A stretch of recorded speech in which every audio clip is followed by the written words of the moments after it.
The jiu-jitsu portion of that is very important. It's why I'm wearing today. This is when I was a member of the Higan Machado's Pan Am Games, the jiu-jitsu team.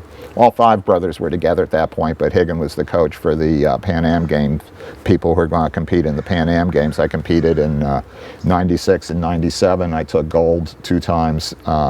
It was the Blue Belt Masters Division, which is basically the old geezers division. But I'd say back then was when I was in the best shape of my life. And there I was mid-40s, but I really feel that those were my best years as a fighter.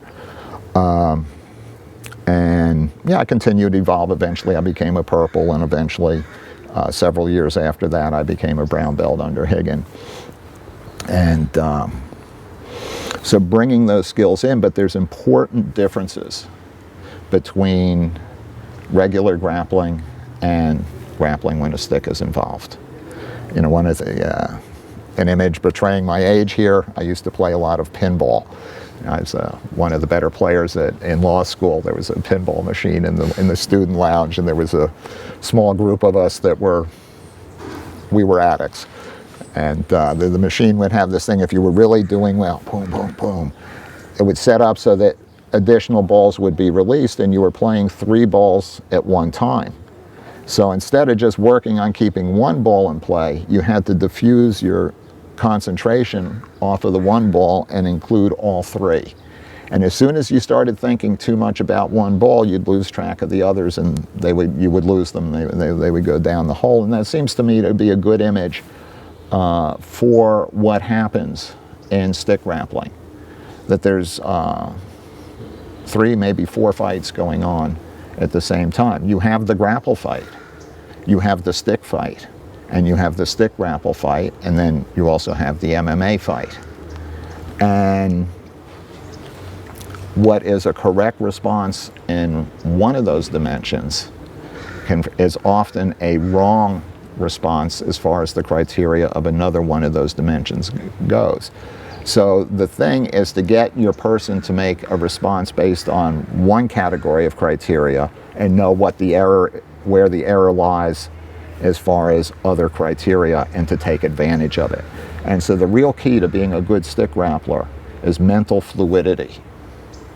And there's a passage in Conrad Lorenz where he talks about watching a cat at play.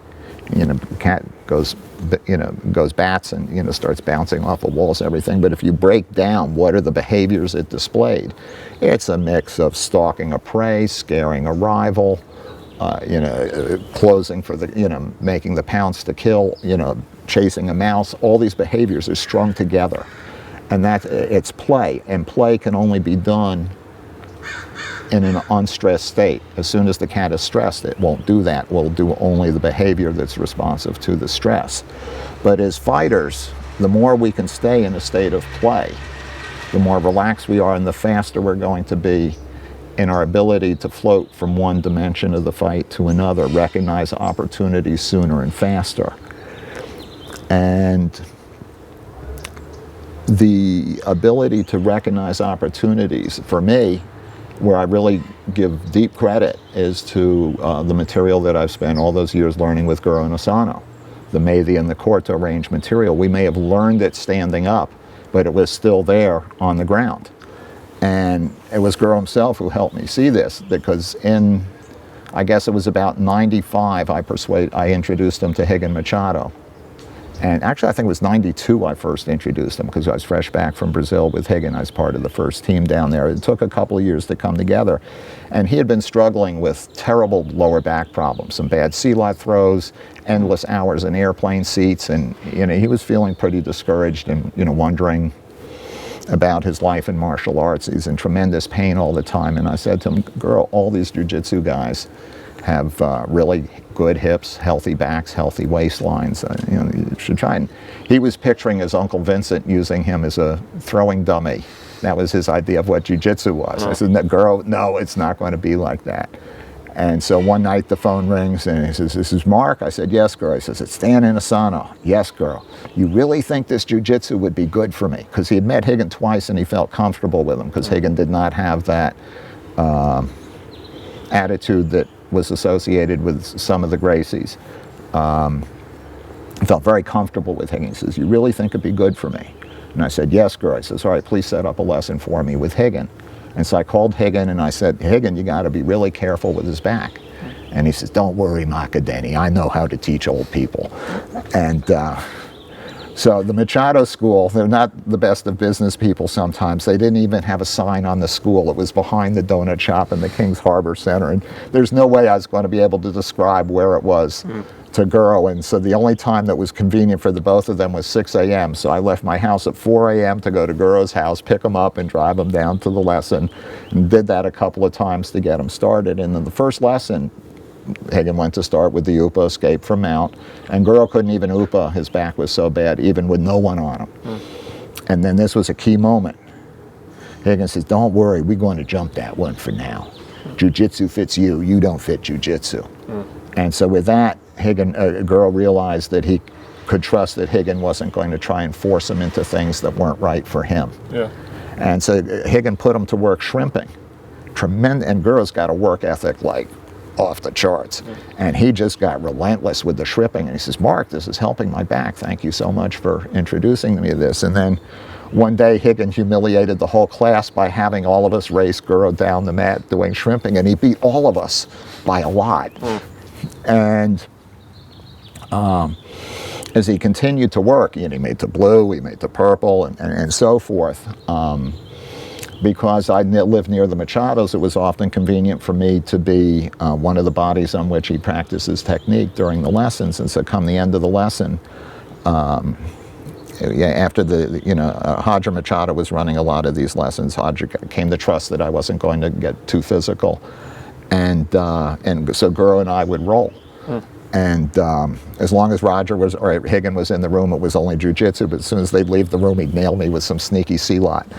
And he was also going to Eric Paulsen saying, well, when Mark Denny does this, and Eric Paulsen would give him things. I was also going to Eric Paulsen saying, he's getting me in this north-south position and I don't know what to do. So he was coaching each of us against the other. And it was also during this time that Guro had introduced me to Punungureg or Solite in Tennessee in 1989 at a Bikiti Tersha camp and suggested I started training with him, and I did. So my house was a convenient place for the both of them. So after the jiu-jitsu lesson, we would go over to my house where he would have his lesson with Punungureg. And my living room was set up as kind of a gym. I was a bachelor then. And so there would be times, because to roll with a legend, a god, as it were, if sometimes like, oh my God, you can get like this, but there was just a relaxed comfort between Guro and I because of all the time over on the jiu-jitsu mat.